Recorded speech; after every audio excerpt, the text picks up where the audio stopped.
Self-realization through karma marga. Ramana Maharshi asserts the nature of the action and the essence of the karma yoga in the beginning verse of the Updesha Saram. The karma is insentient in its nature and hence it cannot be called supreme.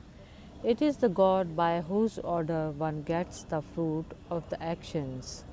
In other words, the conscious entity, the God has control over the cycle of the actions and their fruits. These actions are not harmful in themselves, but the desire of the fruits is harmful. The fruits of the actions are perishable and they make one perform the innumerable actions again and thus obstructs one's way to the liberation. One gets caught into the cycle of the actions and their fruits. When he performs these actions with the desire of the fruits, hence the action done with the desire are not benevolent for an aspirant. On the other hand, the actions which are free from the desire and offer to the God purify the mind as well as become the means to the liberation. Hence, offering the actions to the God helps one to be free from one's desires. Ramana Maharshi further turns one's attention to the root cause of the actions. It is the kartavya bhavna or the notion I am a doer that makes one act. Owing to one's individuality, one becomes the agent of the actions and thereby the enjoyer of the results. So, Ramana Maharishi tells to give up the agency to transcend the samsara. For that, he suggests to inquire into the truth of the doer. The sense of individuality comes to an end by doing this inquiry. After the complete annihilation of the sense of individuality, one becomes free from the ownership of the action and thus attains the state of actionlessness. In this way, the actions can be overcome if they are done without the desire and the notion of agency. Here the question arises, how can one perform the actions in the absence of agency? Ramana Maharishi replies that the actions will automatically continue even though one fixes his attention on the self. The God controls the interrelation of the actions and their fruits. He makes one act till the end of one's prarabdha. Even though the karma yoga is essential to lose the bondage, it cannot directly lead one to the state of liberation. One cannot become liberated only with the help of the actions. He has to transcend the actions because the state of liberation is effortless. Ramana Maharishi says that the Karma Yoga purifies one's mind and thereby one attains the liberation.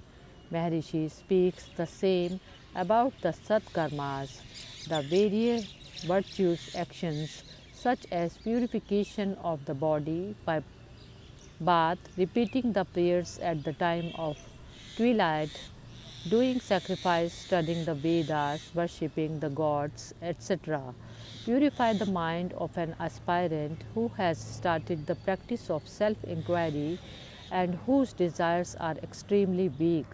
These good deeds performed by the mind, speech, and body destroy the actions contrary to them. The bad actions and thus help one in the way of attaining the liberation. In this way, according to Ramana Maharishi, the Karma Yoga is useful to purify the mind of the disciple. However, one has to follow the path of self inquiry to attain the final emancipation. The next point is whether one can realize the self while engaged in the actions or the renunciation of the actions is necessary for the self experience. While explaining the fourth asarma and sannyasa, Ramana Maharshi says that the real sannyasa is not different from the pure knowledge.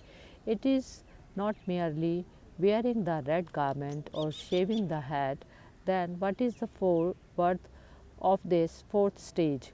The ashrama is meant to for removing the various obstacles in the pathway of the aspirant.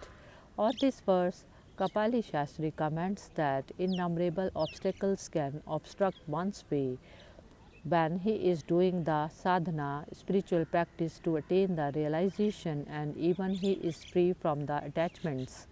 To avoid those hindrances, the statement of the sannyasa is made.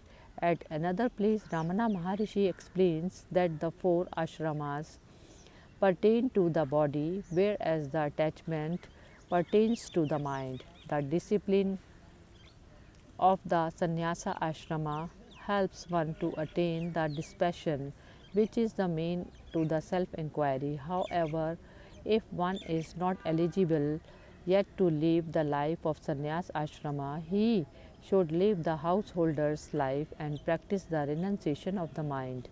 Further referring to the Jnani, Maharishi explains that the sannyasa means the renunciation of the I thought, the individuality.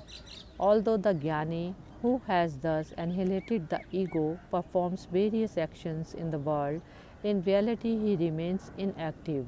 He doesn't swear from the reality even if he is in the midst of the empirical life. Additionally, Maharishi says that one thinks that he is a sannyasin or a grahastha only because of the ego. Here, the difference is only of the environment around him, namely the forest or at the home. The thoughts of the changed environment too become an obstacle in the way of the aspirant. So, the renunciation in the mind is important. In this way, Ramana Maharishi has mostly convinced one not to leave the home but to do the practice while performing the household duties. Of course, he doesn't intend here to blame the sannyasa ashrama.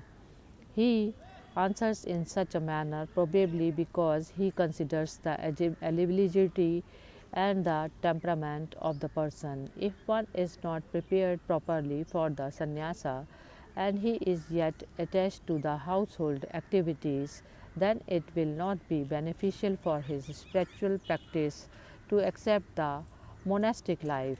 So, according to Ramana Maharishi, the sannyas ashrama is not compulsory to follow the Gyan Marga.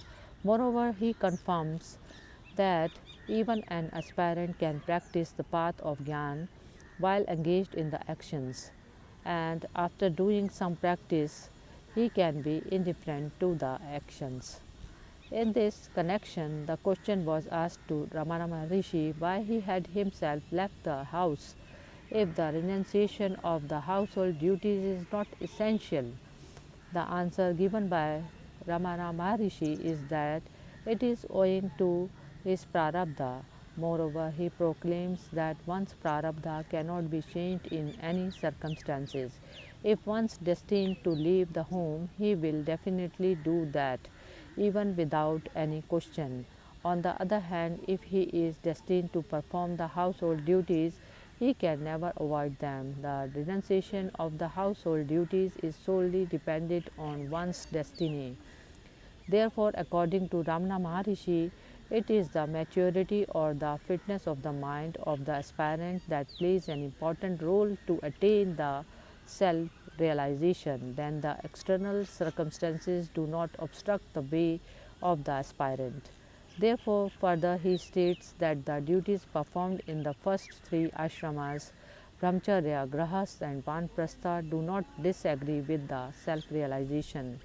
The sequence of the ashramas is instructed only for the proper course of the empirical activities. In this way, the householder is also certainly eligible to attain the self knowledge, but he is perfectly detached. Now, the question is whether all the actions prescribed in the scriptures are compulsory for the ripe aspirant. In the opinion of Ramana Maharshi, one can follow the path of jnana only when he has completed the other methods in the past births. For such a follower of the Gyan Marga, it is not necessary to perform all the actions prescribed in the scriptures. Even if so, he should not purposefully cross the injunctions of the scriptures and perform the prohibited acts. Ramana Maharshi facilitates the way of the aspirant who is nearer to the ultimate jnana, but at the same time he cares about the empirical life that it should not get disturbed. Thanks for watching. Hari Om Tat Sat.